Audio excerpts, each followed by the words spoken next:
అంటే దానికి రెండు ప్రధానమైనటువంటి ప్రతిబంధకములు ఉంటాయి అని. ఒకటి సోమరితనం, రెండు లోభకారకమైనవి మోహకారకమైనవి ఏ ఉంటాయో వాటికి వశపడిపోవడం. ఈ రెండు విషయముల చేత అందరూ ఒకే స్థానాన్ని పొందలేరు. ఒక తరగతి గదిలో 100 మంది విద్యార్థులుంటే వర్షం పడినప్పుడు ఎలా పడుతుందో అలాగే గురువుగారు 100 మందికి ఒకలాగే పాఠం చెప్తారు తప్ప అందులో కొంతమంది విద్యార్థులకి పాఠం బాగా అర్థమయ్యేటట్టు, కొంతమందికి అర్థం కాకుండా ఉండేటట్టు, కొంతమందికి వినపడేటట్టు, కొంతమందికి వినపడకుండా ఉండేటట్టు పాఠం ఎప్పుడూ చెప్పరు. కానీ అందరూ పెద్ద పెద్ద అధికారులు ఎందుకు కాలేకపోతున్నారు? అందరూ శాస్త్రవేత్తలు ఎందుకు కారు? అందరూ కొన్ని కోట్ల మందికి ఆదర్శప్రాయులుగా ఎందుకు బ్రతకలేకపోతున్నారు? అంటే గురువుగారు చెప్పినటువంటి పాఠాన్ని పరమశ్రద్ధాభక్తులతో వింటున్నవాడెవడు? ఆ కాలాన్ని సద్వినియోగం చేసుకుంటున్నవాడెవరు? ఆవు పాలు పితకడం గొప్ప కాదు. ఆవు పాలు పితికేటప్పుడు 2 మోకాళ్ల మధ్యలో పెట్టుకున్నటువంటి పాత్ర ఆ ఆవు యొక్క శిరముల క్రిందకే ఉన్నదా లేదా, శిరముల నుండి స్రవిస్తున్నటువంటి పాలు ఒక చుక్క కూడా పక్కన పడకుండా కుండలోనే పడుతున్నాయా లేదా అన్న విషయంలో జాగ్రత్త పడినవాడెవరో వాడే ఆవు పాలు పితకగలిగినటువంటి వాడు. కేవలం కుండ మోకాళ్ల మధ్యలో పెట్టుకుని ఎవరి వంకో చూసి మాట్లాడుతూ శిరములు పట్టుకు లాగితే ఆ పాలు నేలపాలైపోతాయి.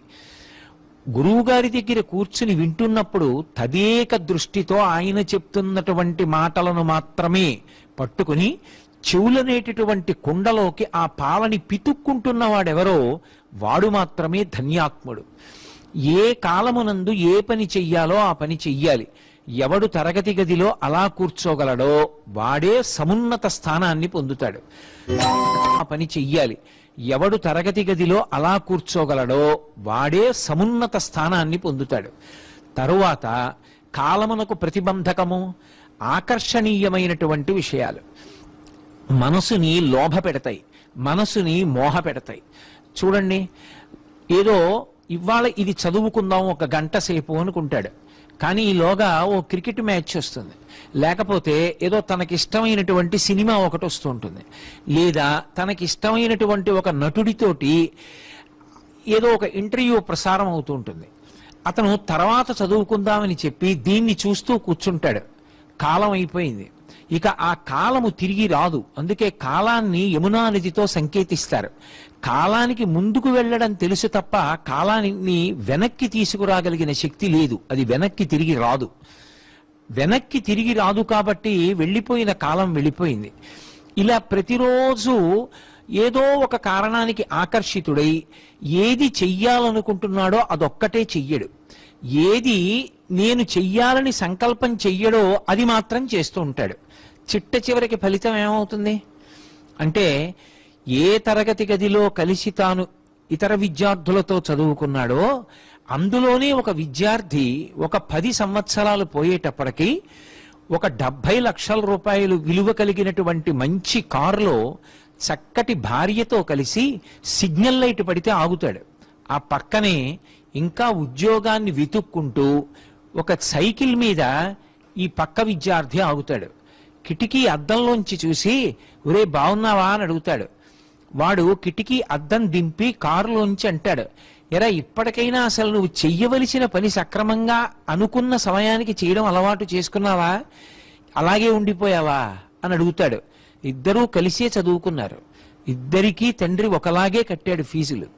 ఇద్దరి తండ్రులు వృద్ధిలోకి రావాలనే కోరుకున్నారు. వాడు 70 లక్షల కారులో ఎలా వెడుతున్నాడు? వాడు అంత సమున్నత స్థానానికి ఎందుకు చేరాడు? పక్కవాడు సైకిల్ మీద ఎందుకు నిలబడిపోయాడు? ఒక్కటే కారణం, ఆ సమయమునందు దృష్టి పెట్టవలసిన వాడు దృష్టి పెట్టలేదు.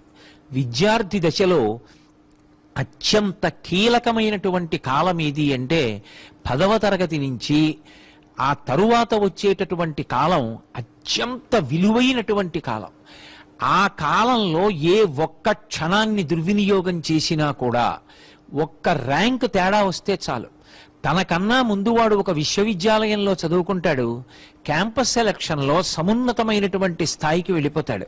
ఎందుచేత వెనకబడిపోతాడు ఒక విద్యార్థి అంటే, ఆ కాలమునందు దేని మీద దృష్టి పెట్టాలో దాని మీద దృష్టి పెట్టలేదు. కేవలం ఆ 5 సంవత్సరాలు సక్రమంగా చదువు మీద దృష్టి పెట్టి ఉంటే మిగిలిన జీవితం అంతా కూడా ఎంతో సంతోషంగా సమున్నతమైన స్థాయిలో, ఎక్కడైనా కాగితం కింద సంతకం పెట్టడమే తప్ప కాగితాన్ని తాను తయారు చేయవలసినటువంటి అవసరం లేని స్థితిని పొందేవాడు. కానీ ఆ కాలాన్ని దుర్వినియోగం చేశాడు. ఆ కాలమునందు కేవలం మనసు రంజిల్లేటటువంటి విషయానికి వశపడిపోయాడు. దానికి పర్యవసానం ఏమవుతుంది అంటే తరువాతి కాలం అంతా జీవితంలో చిన్నపుచ్చుకునే గడుపుతాడు. వాళ్ళు ఎంత ప్రేమగా పలకరించినా, తనతో కలిసి చదువుకున్నవాడు సమున్నత స్థాయికి వెళ్ళి దగ్గరికి వచ్చి కరచాలనం చేసి పలకరించినా ఏదో ఆత్మన్యూనతాభావం. వాడంత వాడయ్యాడు, నేను అవలేకపోయాను. తాను జీవితాంతం విచారించిన ఇక తాను చేసిన తప్పుని మాత్రం దిద్దుకోలేడు. దిద్దుకోగలిగినటువంటి తప్పులు కొన్ని ఉంటాయి. జీవితంలో దిద్దుకోలేనంత భయంకరమైన తప్పు ఎప్పుడు జరిగిపోతుందంటే కాలాన్ని సద్వినియోగం చేసుకోకపోవడం వల్లనే. అందుకే ఋషులు కాలం విషయంలో అంత జాగ్రత్త ప్రదర్శించారు. అసలు మీరు సనాతన ధర్మంలో వాంగ్మయాన్ని పరిశీలనం చేస్తే అన్నిటికన్నా ఎక్కువగా దేని మీద దృష్టి పెట్టి మాట్లాడారు అంటే కాలాన్ని సద్వినియోగం చేసుకోవడం. అందుకే సూర్యోదయాత్ పూర్వం ఎన్ని గంటలకి నిద్ర లేవాలి అన్నదానితో మొదలుపెట్టి ఎన్ని గంటలకి నిద్రపోవాలి అన్న విషయాన్ని కూడా ఋషులు చెప్పారు. రాత్రివేళ బుద్ధి చురుకుతనంతో ఉండదు. పైగా అందరూ నిద్రపోతున్న వేళ తానొక్కడూ మేల్కొని ఉండడం మంచి లక్షణం కాదు. అది మనసు ఏ బలహీనతలనైనా పొంది ఉంటే ఆ బలహీనతల వైపుకి ప్రయాణించడానికి అవకాశం ఇచ్చేటటువంటి సమయం. మహాభారతంలో విదురుడు ధృతరాష్ట్రుడితో మాట్లాడుతూ అదే అంటాడు. అందుకే అందరూ నిద్రపోయే వేళలో తాను నిద్రపోవాలి. అందరూ తెలివిగా ఉండవలసిన సమయంలో తాను తెలివిగా ఉండాలి. చిన్నపిల్లలకు అందుకే పెద్ద పూజా విధానాన్ని శాస్త్రం పెట్టలేదు. చాలాసేపు పూజలో గడపమని చెప్పలేదు. ఏకాదశి లాంటి ఉపవాసాలు చెయ్యమని చెప్పలేదు. దేవాలయాలకి అదే పనిగా వెళ్ళి దర్శనాలు చేసుకుని ప్రదక్షిణాలు చేసి నమస్కారాలు చెయ్యమని కూడా చెప్పలేదు. నీకు సమస్తమైనటువంటి దేవతల యొక్క సమాహార స్వరూపము తల్లిదండ్రుల రూపంలోనే ఉన్నారు. ఏ గుడికి కూడా చిన్నతనంలో అంత ప్రయాసపడి వెళ్ళక్కర్లేదు. ఎప్పుడైనా ఏ నైమిత్తిక తిథి నాడో వారంలో ఏదైనా ఒకరోజో దేవాలయానికి వెళ్ళడాన్ని నేను వ్యతిరేకించాను. కానీ తల్లిదండ్రులకి ప్రదక్షిణం చేసి ఒక్క నమస్కారం చేస్తే చాలు. నీ గురువు గారి పట్ల నువ్వు గౌరవభావంతో పూజ్యభావంతో ప్రవర్తించగలిగితే చాలు. అది నీకు విశేషమైనటువంటి భగవంతుని యొక్క అనుగ్రహాన్ని తెచ్చి కట్టపెడుతుంది. శాస్త్రం ఎందుకు విద్యార్థి దశకి అన్ని మినహాయింపులు ఇచ్చింది అంటే ఒక్కటే కారణం, వాడి పేరే విద్యార్థి. ఆ సమయమునందు నువ్వు ఎంత విద్య సముపార్జనం చేశావో అదే నీకు రాబోయే జీవితంలో తొట్టుపాటు పడకుండా ఊంచుకుని నిలబడగలిగినటువంటి స్థితినిస్తుంది. ధార్మికమైనటువంటి జీవితాన్ని ఇస్తుంది. నువ్వు ఏ స్థానంలో కూర్చున్నావన్నది కాదు, ఏ స్థానంలో కూర్చున్నా కూడా పూజనీయుడవై అతను విశ్వసనీయమైనటువంటి వ్యక్తి, అతను పద్ధతైనటువంటి జీవితము గడిపేటటువంటి వాడనేటటువంటి కీర్తిని తెచ్చిపెడుతుంది. ఎదర జీవితంలో ఎన్నో కష్టసుఖాలు ఉండొచ్చు, ఒత్తిడులు ఉండొచ్చు, వైక్లభ్యాలు ఉండొచ్చు, ఉద్ధాన పతనాలు ఉండొచ్చు. వాటిని తట్టుకోవడానికి కావలసిన శక్తి ఎక్కడి నుంచి వస్తుందంటే విద్యార్థి దశలో ఇక ఏ పని ఉండదు. చక్కగా గ్రంథపఠనం చేయడం, గురువుగారిని సేవించడం, చదువుకోవడం. అందుకే పిల్లలు అమ్మా నేను చదువుకుంటానమ్మా అంటే కాసేపు చదువు వద్దులేరా సినిమా చూడని ఏ తల్లిదండ్రులు చెప్పరు, కాసేపు టీవీ చూడని ఏ తల్లిదండ్రులు చెప్పరు. చదువుకి ప్రతిబంధకమైనటువంటి విషయాలు ఏ ఉంటాయో వాటిని నీ దగ్గర ఉంచుకోవడమే మనసు ప్రేరణ పొందడానికి కారణం అవుతుంది. ఒక తండ్రి చేతిలో సెల్ ఫోన్ పట్టుకున్నాడు అంటే దానికి ఒక అర్థం ఉంది. ఆయన ఒక కుటుంబ యజమాని కాబట్టి ఆయన ఎవరితోనన్నా మాట్లాడవలసి రావచ్చు, లేదా ఆయనతో ఎవరైనా మాట్లాడవలసి రావచ్చు. ఒక విద్యార్థిని ఎన్ని గంటలకి పాఠశాలకి పంపించాడో తండ్రికి తెలుసు, ఎన్ని గంటలకి పాఠశాలలోంచి బయటికి వస్తాడో తండ్రికి తెలుసు. అంతకన్నా ముందు ఏ కారణం చేతనైనా పాఠశాలలోంచి పిల్లవాడిని పంపించేస్తే ఆ తండ్రికి అయ్యా ఇవాళ పాఠశాల ఫలానా కారణానికి మూసేసి ఇంటికి పంపించేశామని చెప్పడానికి తండ్రికి ఒక సందేశాన్ని పంపించడానికి పాఠశాల యాజమాన్యం దగ్గర ఫోన్ ఉంది. నీకెందుకు ఫోను? నువ్వు ఎవరితో మాట్లాడాలి? నీకెందుకన్ని మెసేజ్లు? నీకెందుకు సెల్ ఫోన్ ఒక్కటి దగ్గరుంటే అందులో ఇవాళ యావత్ ప్రపంచాన్ని చూడొచ్చు. ఇంకా పరిణితి పొంది ఏది చూడవచ్చో ఏది చూడకూడదో, ఏది వినొచ్చో ఏది వినకూడదో, ఏది మాట్లాడచ్చో ఏది మాట్లాడకూడదో, ఎవరితో అంట కాగచ్చో ఎవరితో కూడకూడదో తగినంత పరిణితితో నిర్ణయం చేసుకోవడం చేతకాని విద్యార్థి చేతిలో సెల్ ఫోన్ లాంటి వస్తూ ఉంటే అది శీల భ్రంశానికి దారి తీస్తుంది తప్ప ఎక్కడో ఎవరో ఆ నిగ్రహశక్తి ఉన్నవాడు తప్ప కోట్ల కోట్ల మందిలో ఏ ఒక్కడు దాన్ని సక్రమంగా వినియోగించుకోగలుగుతాడు? లాల్ బహదూర్ శాస్త్రి లాంటి మహాపురుషులు విద్యార్థి దశలో పాఠశాలకి వెళ్ళవలసి వస్తే చేతిలో డబ్బులు లేకపోతే పడవవాడు అక్కర్లేదయా డబ్బు ఇవ్వక్కర్లేదు ఎక్కమంటే డబ్బు ఇవ్వకుండా నేను పడవ ఎందుకు ఎక్కాలని బట్టలు విప్పి పుస్తకాల్ని వీపుకి మూట కట్టుకుని గంగానదిని ఈది ఆవలి ఒడ్డుకు వెళ్లి శాస్త్రి గారు చదువుకుని భారతదేశానికి ప్రధానమంత్రి అయి జై జవాన్ జై కిసాన్ నినాదాన్నిచ్చి హరిత విప్లవాన్ని సృష్టించి ఈ దేశానికి ఎనలేని కీర్తిని తెచ్చారు. ఇవాళ ఏ తల్లిదండ్రులు కూడా పిల్లల్ని పుస్తకాలు వీపున కట్టుకుని గంగానదిని దాటి వెళ్లి చదువుకోమని చెప్పట్లేదు. పిల్లల్ని ఎంత సుఖపెట్టి చదివించాలో అంత సుఖపెడుతున్నారు. తల్లిదండ్రులు ఎంత కష్టపడాలో అంత కష్టపడుతున్నారు. సుఖంగా చదువుకోమని అంత సౌకర్యాలు తల్లిదండ్రులు కల్పిస్తున్నప్పుడు, పాఠశాల కల్పిస్తున్నప్పుడు, యాజమాన్యాలు కల్పిస్తున్నప్పుడు, గురువులు ముందుకొస్తున్నప్పుడు ఒక విషయాన్ని పూర్వం వింటుంటే మనసులో ఊహించుకునేవాళ్ళం. ఒక ఊహా చిత్రాన్ని లేదా అక్కడ వేసినటువంటి నలుపు తెలుపులో ఉన్నటువంటి ఒక చిత్రపటాన్ని చూసి మురిసిపోయేవాళ్ళం. ఉత్తరాన హిమాలయ పర్వతాలు ఉంటాయంటే అది చూసి మురిసిపోయేవాళ్ళం. కానీ ఇవాళ విద్యార్థులకు ఒక తెర పెట్టి దాని మీద హిమాలయ పర్వతాలన్నింటినీ కూడా చూపించగలిగినటువంటి సాంకేతిక పరిజ్ఞానం వచ్చింది. చదువుకోనేటటువంటి వయస్సులో చదువు మీద తప్ప ఏ ఇతర విషయం మీద దృష్టి పెట్టవలసిన అవసరం లేదు అని శాస్త్రవాక్కు.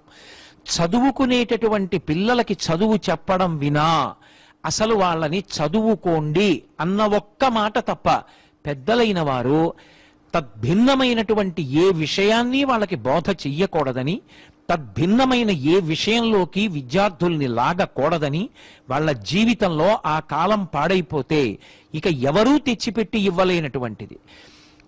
మనమేదో అనుకున్నామని పిల్లల్ని తీసుకొచ్చి ఆ పిల్లల యొక్క కాలాన్ని దుర్వినియోగం చేసేటటువంటి అధికారం ఎవ్వరికీ ఉండదు.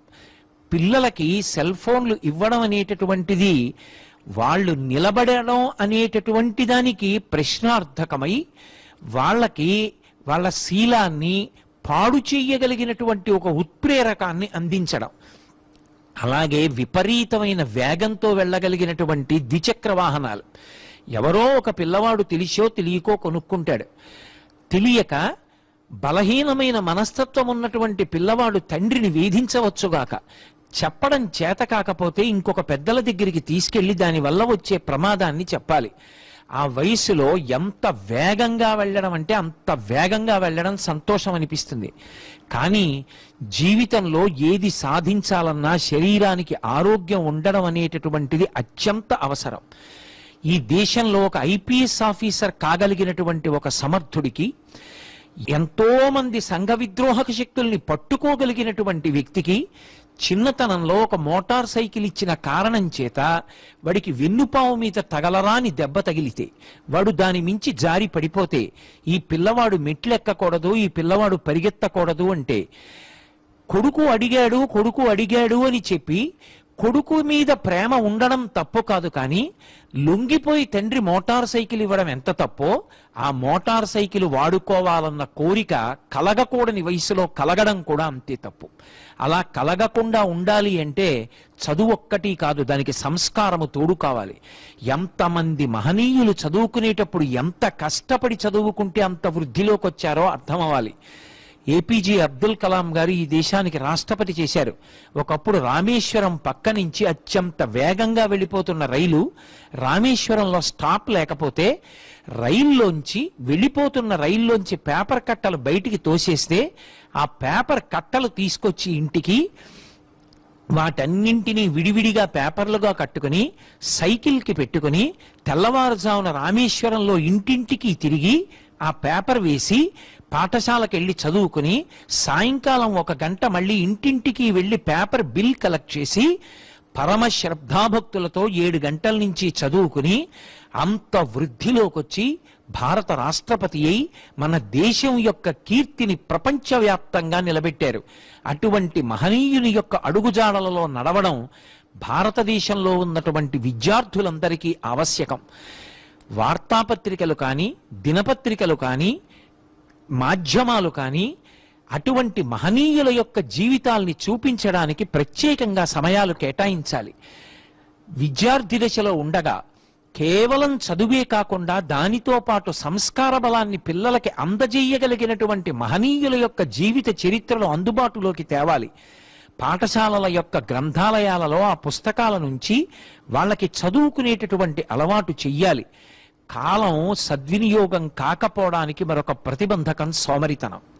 జీవితంలో కాలమునకు సంబంధించి ఏ ప్రణాళిక రచన లేకపోవడం. అసలు నువ్వు చెయ్యాలి అని అనుకోవాలి, కానీ జీవితంలో ఎన్ని పనులు చేసినా ఇంకా నాకు జీవితం సరిపోదు, అబ్బో నేను తెలుసుకోవలసినవి ఇన్ని విషయాలున్నాయో అనిపిస్తుంది. మహనీయులైనటువంటి వారు చేసినటువంటి పనులు చూస్తే ఆశ్చర్యం కలుగుతుంది. అసలు ఏ విషయం తెలుసుకుందాం, ఏ విషయం చేద్దామన్న తాపత్రయం లేకపోతే అసలు కాలమంతా మిగులుగానే కనపడుతుంది. పరీక్షకి వెళ్లే ముందు 3 రోజుల ముందు చదువుకుంటే చాలదా, మిగిలిన కాలం ఎలా గడిపితే పోదు అనిపిస్తుంది. అసలు మనిషి పాడైపోవడానికి కారణం అక్కర్లేని విషయాలన్నీ 5 పైసలు ఖర్చు లేదు కదా అని వచ్చి మాట్లాడుతుండడం. తను పాడైపోవడం ఒకెత్తు, వాడికి ఏ పని లేదు, వాడికి జీవితంలో వృద్ధిలోకి వద్దామన్న కోరిక లేదు, ఓ మంచి పుస్తకం చదువుకుందామని కోరిక లేదు, ఓ ధ్యానం చేసుకుందామని కోరిక లేదు. పనికి మాలిన మాటలన్నీ మాట్లాడుతుండడం. పోనీ తనతో పోయిందా? కాలాన్ని సద్వినియోగం చేసుకుందాం అనుకున్న వాడి దగ్గరికి వెళ్ళి వాడి దగ్గర కూర్చుని గంటలు మాట్లాడుతూ ఉండడం. తాను పాడైపోవడం ఒకెత్తు, అవతల వాడిని పాడు చేయడం ఒకెత్తు. అందుకే భగవంతుడు నోరు ఇచ్చాడు కదా అని, మాట ఇచ్చాడు కదానని కేవలంగా సంతోషంగా కాలం గడపడానికి కబుర్లు చెప్పుకుంటూ కూర్చోవడం అనేటటువంటి దుర్లక్షణం ఎప్పుడూ ఉండకూడదు. మాట మాట్లాడితే ప్రయోజనకరం కావాలి. ఎవరితోనైనా మాట్లాడితే ఎంతసేపు మాట్లాడాలో, ఆ మాట మాట్లాడడం ఎంతవరకు అవసరమో అంతవరకు మాట్లాడాలి తప్ప ఏమీ పని లేదు కదా అని చెప్పి కబుర్లలో పొద్దు బుచ్చుకుందాం అనుకోవడం చాలా దారుణాతి దారుణమైనటువంటి విశేషం. మీరు మహాత్ముల జీవితాలు గమనించండి, అసలు వాళ్ళకి ఒక్క క్షణం ఖాళీ ఉండదు. ఈ దేశంలో దుర్గాబాయి దేశ్ముఖ్ అని మహాతల్లి, ఆవిడ ఒకానొకప్పుడు ఆంధ్ర విశ్వవిద్యాలయ ప్రాంగణంలోకి వెడితే దాని ఉపకులపతి అయినటువంటి డాక్టర్ విఎస్ కృష్ణ గారు ఆవిడని ఆహ్వానం చేస్తూ సభలో ఒక మాట అన్నారు. ఈ రాష్ట్రం గర్వించదగ్గ వ్యక్తి, ఈ రాష్ట్రానికే కోడలు, అటువంటి తల్లి ఇవాళ విశ్వవిద్యాలయ ప్రాంగణంలోకి వచ్చారు. అందుకే విద్యార్థులందరూ ఆవిడ్ని చూడాలని, ఆవిడ జీవితాన్ని స్ఫూర్తిగా తీసుకోవాలని ఆవిడ్ని పరిచయం చేస్తున్నాను అంటే విద్యార్థుల యొక్క కరతాళ ధ్వనులు మిన్నంటాయి. ఎందుకు మహాత్ముల్ని తీసుకొస్తారు విశ్వవిద్యాలయ ప్రాంగణాల్లోకి? 11వ సంవత్సరంలో ఆవిడ మహాత్మా గాంధీ గారి ప్రసంగం విన్నారు. సహాయ నిరాకరణోద్యమం జరుగుతోంది ఆ రోజుల్లో. హిందీ నేర్చుకోవలసిన అవసరం ఏమిటి, విదేశీయుల నుండి వచ్చినటువంటి వస్తువుల్ని వాడకుండా తనంత తానుగా స్వచ్ఛందంగా విడిచిపెట్టవలసినటువంటి అవసరం ఎక్కడుంది తెలుసుకున్నారు. ఒక్క ప్రసంగం విన్నారు, ప్రేరణ పొందారు. ఆ రోజున మహాత్మా గాంధీ గారు 2 విషయాల గురించి మాట్లాడారు. సంకల్ప సిద్ధి. నువ్వు జీవితంలో ఒక విషయాన్ని సాధించాలనుకుంటే దానికి ప్రతిబంధకమైన విషయాన్ని దాటడంలో నీకు ముందు ఉండవలసిందేది అంటే మనోస్థైర్యం. నువ్వు జీవితంలో ఒక విషయాన్ని సాధించాలనుకుంటే దానికి ప్రతిబంధకమైన విషయాన్ని దాటడంలో నీకు ముందు ఉండవలసిందేది అంటే మనోస్థైర్యం. మొక్కవోని ధైర్యం. ఇవి ఎలా ఉండాలి అన్న దాని మీద గాంధీ గారి ప్రసంగం ఆ పిల్ల వింది. 11 ఏళ్ల పిల్ల ఇంటికి వెళ్ళింది. తన ఇంట్లో తనకి సంబంధించి ఉన్న విదేశీ వస్తువులన్నిటినీ తీసుకొచ్చి పెరట్లో పడేసి అగ్నిహోత్రంలో దగ్ధం చేసేసింది. ఒక రాట్నం కొనుక్కుని ఆ పిల్ల ప్రతిరోజు రాట్నం ఉడికి తాను బట్ట తయారు చేసి ఆ ఉడికిన బట్టతో చేసినటువంటి బట్ట కట్టుకుంది. హిందీ నేర్చుకుంది. ఆ పిల్ల తరువాతి కాలంలో ఆమెయే దుర్గాబాయి దేశ్ముఖ్. ఆమె ఒక అద్భుతమైనటువంటి పుస్తకం రాశారు. తెలుగులో నేను ఆ పుస్తకం పేరు చెప్పాలి అంటే మాట్లాడే రాళ్ళు, స్టోన్స్ దట్ స్పీక్ అని చెప్పి ఓ పుస్తకం రాశారు ఆవిడ. అందులో ఆవిడ భావన ఏమిటంటే, ఆవిడ ప్రారంభం చేసినప్పుడు 12వ సంవత్సరంలో ఆవిడ చిన్నపిల్లలకి, ప్రత్యేకించి ఆడపిల్లలకి బాలికా హిందీ ప్రచార సభ అని ఒక చిన్న కుటీరంలో ప్రారంభం చేశారు.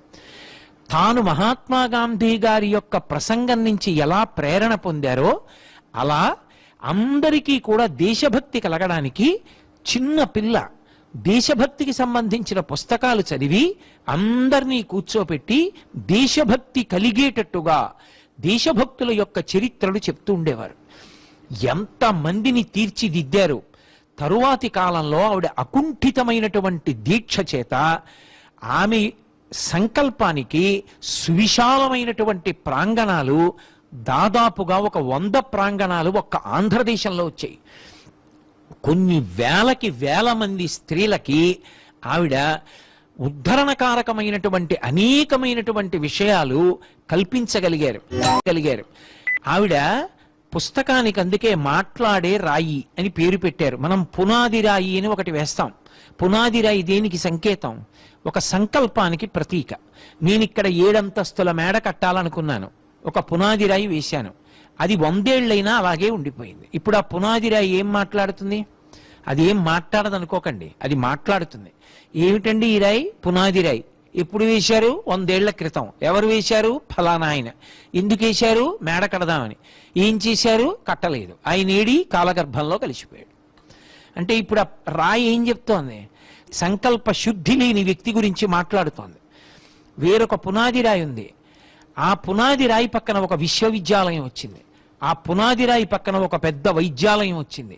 ఆ పునాది రాయి పక్కన 7 అంతస్తుల మేడ వచ్చింది.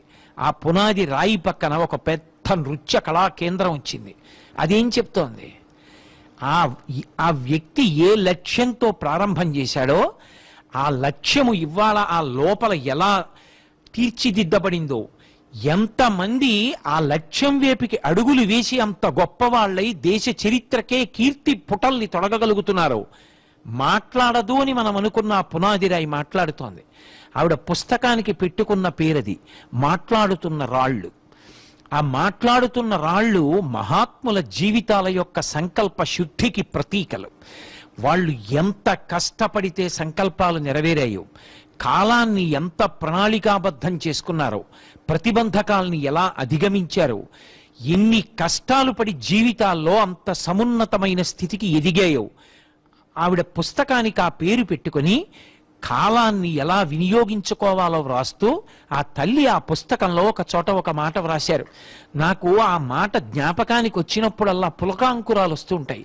ఆ తల్లి అన్నారు, ఒక సంకల్ప శుద్ధి కలిగిన వ్యక్తి, కాలము యొక్క విలువని అర్థం చేసుకోగలిగినటువంటి వ్యక్తి, ప్రణాళికాబద్ధంగా కాలాన్ని తీర్చిదిద్దుకోగలిగినటువంటి వ్యక్తి, ఏ కార్యాన్ని సాధించాలనుకుంటున్నాడో ఆ కార్యాన్ని సాధించడానికి తాను అనుసరించవలసినటువంటి కార్యక్రమాన్ని ప్రణాళికగా రచన చేసుకుని కాలంలో లోభకారకములను మోహకారకములను జయించి తన యొక్క ప్రణాళికకి నిలబడగలిగినటువంటి వ్యక్తి కొన్ని కోట్ల కోట్ల కోట్ల రూపాయలు సంపాదించి తేగలడు. కానీ కోట్ల కోట్ల రూపాయలు అటువంటి ఒక వ్యక్తిని మాత్రం తయారు చెయ్యవు. అటువంటి ఒక వ్యక్తి దేశ చరిత్రని తిరగరాస్తాడు. అటువంటి ఒక వ్యక్తి దేశ చరిత్రలో ఒక కొత్త పేజీని తొడుగుతాడు. అబ్దుల్ కలాం గారు అదే అంటారు. నువ్వు ఒక కళాకారుడివి కావాలా, గాయకుడివి కావాలా, ఆధ్యాత్మవేత్తవు కావాలా, శాస్త్రవేత్తవు కావాలా, వ్యోమగామి కావాలా, మంచి విద్యార్థివి కావాలా, నిన్ను విశ్వసించగలిగిన ఉద్యోగివి కావాలా, ఆదర్శ రైతువి కావాలా, నీ ఇష్టం, నువ్వు నిర్ణయించుకో. కానీ ఒకటి గుర్తుపెట్టుకో, ఈ దేశ చరిత్రలో నీ పేరు మీద ఒక పుట తొలగబడాలి. అలా తొలగబడాలి అంటే నీ గురించి మాట్లాడగలిగిన రాయి ఒకటి ఉండాలి. ఆ రాయి నీ గురించి మాట్లాడాలి అంటే నీ జీవితం కాలము యొక్క విలువని తెలుసుకున్నదై ఉండాలి. అన్ని రాళ్ళు మాట్లాడవు, అన్ని రాళ్ళు మహాత్ముల జీవితాలు చెప్పలేవు. ఎందుకంటే అందరూ కాలములో వశపడిపోతారు. ఏదో ఒక ఆకర్షణీయమైన విషయానికి ఆకర్షితుడై వెళ్ళిపోతాడు. కానీ దాన్ని తట్టుకుని నిలబడి ఆ నిగ్రహంతో విద్యార్థి దశలో చదువుకోవడం అంటే చదువుకోవడమే. ఆ తరువాతి కాలంలో చదువుకుందామన్నా కూడా అంత అవకాశం ఉండొచ్చు, ఉండకపోవచ్చు. శరీరానికి బడలిక కలగచ్చు, ఇతర విషయాల మీద దృష్టి పెట్టవలసి రావచ్చు. కానీ విద్యార్థి దశలో హాయిగా వేళపట్టున పరమ ప్రేమతో పెట్టే అమ్మ ఉంటుంది. నీ బాగోగులు చూసి నువ్వు అడిగిన పుస్తకాన్ని పరమ ప్రేమతో తెచ్చిపెట్టే నాన్నగారు ఉన్నారు. వాళ్ళు కూడా మాట్లాడడం మానేసి నిన్ను చదువుకోమని చెప్తారు. అంత గొప్ప స్థితి, అంత ఆనుకూల్యమైన స్థితి జీవితంలో ఇక మళ్ళీ రమ్మంటే రాదు.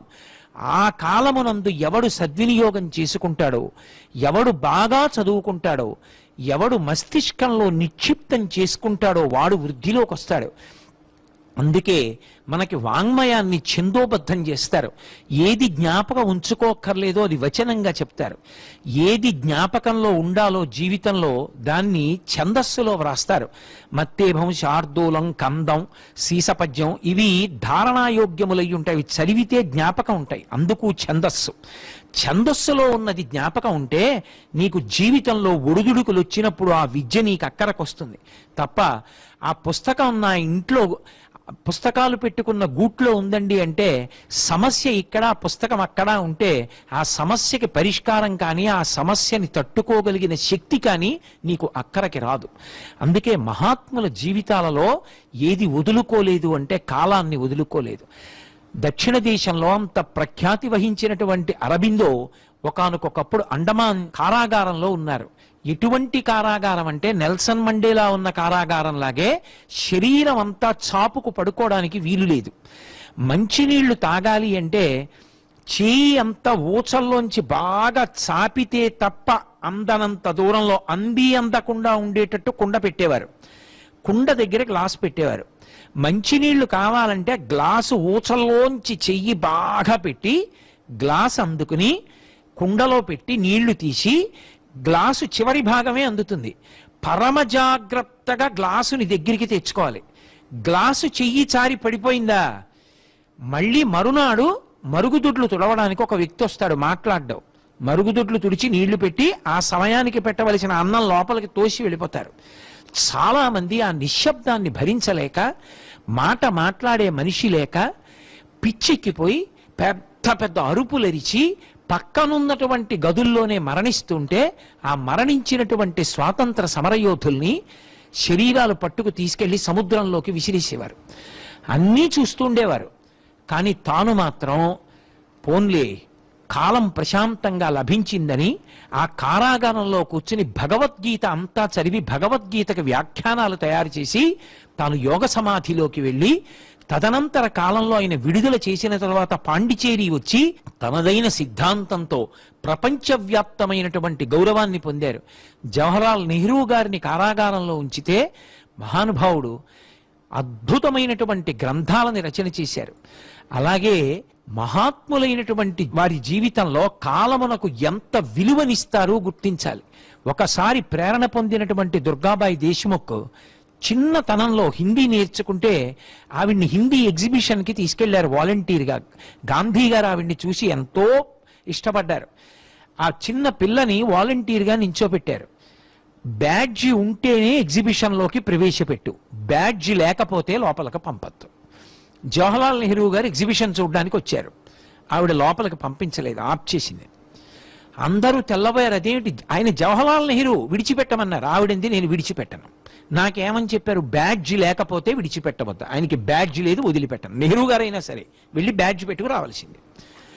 తెల్లబోయి ఎంతో సంతోషించి నెహ్రూ గారు బ్యాడ్జి పెట్టుకుని మళ్ళీ వచ్చారు. మిగిలిన వాళ్ళు ఏదో నచ్చ చెప్పపోయారు, వద్దు అలాగే ఉండాలి పిల్ల, ఆమె వృద్ధిలోకి రావాలి, నాకు మినహాయింపు వద్దని వెనక్కి వెళ్ళి బ్యాడ్జి పెట్టుకొచ్చారు. వచ్చి అన్నారు, అమ్మా నీకు ఇంత ధైర్యం ఎక్కడిదని అడిగారు. ఆ పిల్లంది, అసలు నేను ఇలా మారడానికి కారణం మహాత్ముడి ప్రసంగం. నువ్వొక పని చేస్తున్నప్పుడు ఆ పనిలో, ఆ లక్ష్యంలో, ఆ సంకల్ప సాధనలో భయాన్ని విడిచిపెట్టని చెప్పారు. మీరు నెహ్రూ గారే కావచ్చు, బ్యాడ్జి పెట్టుకోకపోతే లోపలికి వదిలిపెట్టకుండా ఉండడంలో నాకు గాంధీ గారి ప్రసంగం ధైర్యం ఇచ్చింది, ప్రేరణ ఇచ్చింది. ఆ ధైర్యంతో నిలబడ్డా. నన్ను ఇక్కడ ఉంచారా ఉంచలేదా కాదు, ఉన్నప్పుడు మాత్రం నేను అలా ఉన్నానా లేదా అదొక్కటే నాకు కావాలి.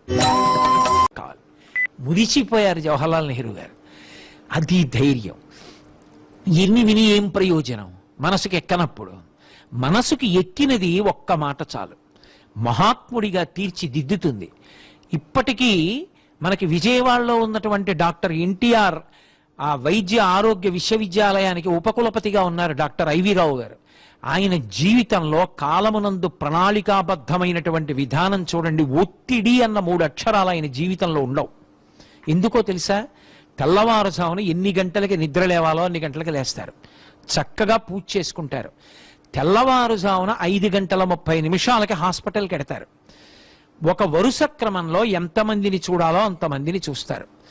ఈలోగా మళ్ళీ వాళ్ళు పరీక్షలు చేయించుకుని వచ్చేటప్పటికి తాను పలహారం చేసి వచ్చి మళ్ళీ ఒక్కసారి ఆ పరీక్షల ఫలితాలను బట్టి చూస్తారు.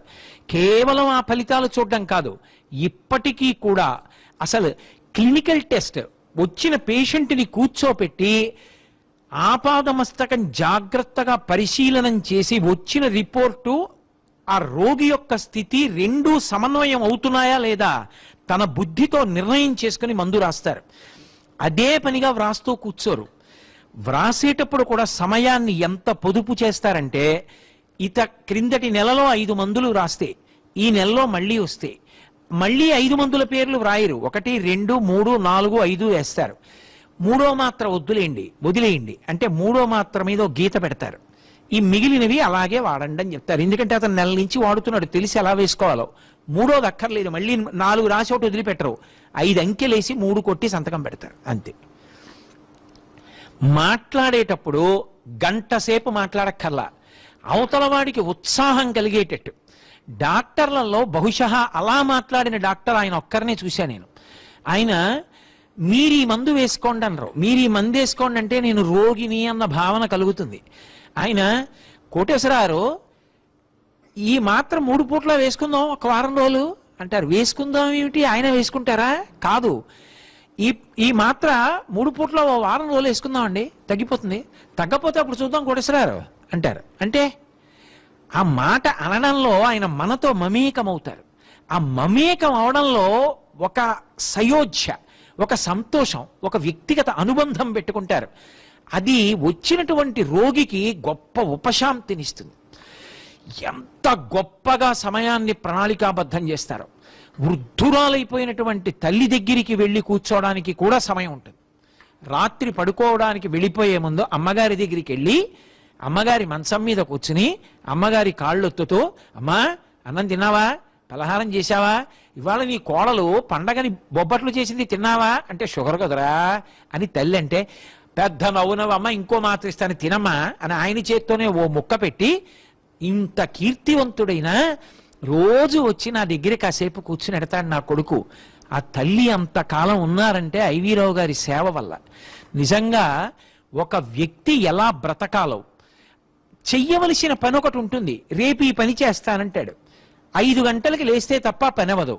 నిద్రపోయి నోరు లేని అలారం 5 గంటలకి మోగుతుంది లేవరా అని దాన్ని నొక్కేసి 6:30 వరకు పడుకుంటాడు. ఇక లేచిన దగ్గర నుంచి పరుగు. రైలుకి వెళ్లే ముందు కూడా టీవీ చూస్తాడు. ఏ పని ఎప్పుడు చేయకూడదో అప్పుడు చేస్తాడు. పట్టుకెళ్లవలసినో మరిచిపోతాడు. పరుగు, ఒత్తిడి వల్ల రక్తపోటు వల్ల అస్తమానం ఔషధ సేవనం, అనారోగ్యం. ఎందుకు కాలంలో సద్వినియోగం చేసుకుని ప్రణాళికాబద్ధంగా జీవితాన్ని గడపవు? ఇన్ని గంటలకి లేస్తాను, రేపు ఈ పని చేస్తాను. నువ్వు చెయ్యవలసిన పని గురించి నీకే ప్రణాళిక లేకపోతే నువ్వు ఎవరికి ఈ ప్రణాళికలు రచన చేసి దేశోద్ధరణకి పనికిరాగలవు? ఏ కార్యాలయంలో ఏ స్థానంలో కూర్చోవడానికి నువ్వు అర్హత పొందుతావు? అందుకే జీవితంలో అన్నిటికన్నా అవసరమైనది ఏది అంటే కాలాన్ని సద్వినియోగం చేసుకోవడమే. ఎవరు కాలము యొక్క విలువ తెలుసుకుంటాడో, ఎవడు చెయ్యవలసిన పనిని చెయ్యవలసిన సమయానికి చేస్తాడో వాడు అద్భుతమైనటువంటి కీర్తిని సముపార్జించి శరీరము పడిపోయాక కూడా కీర్తిని శరీరముగా పొంది కొన్ని కోట్ల మందికి ఆరాధ్య దైవమైనటువంటి వ్యక్తిగా మనగలుగుతాడు. అటువంటి స్థితిని పొందడానికి మహాత్ముల యొక్క జీవితాలని ప్రేరణగా పొంది అందరం వృద్ధిలోకి రావాలని, ప్రత్యేకించి యువతరం విద్యార్థులు ఈశ్వరానుగ్రహంతో కాలాన్ని సద్వినియోగం చేసే శక్తిని పొందాలని త్రికరణ శుద్ధిగా భగవంతుడికి నమస్కరిస్తూ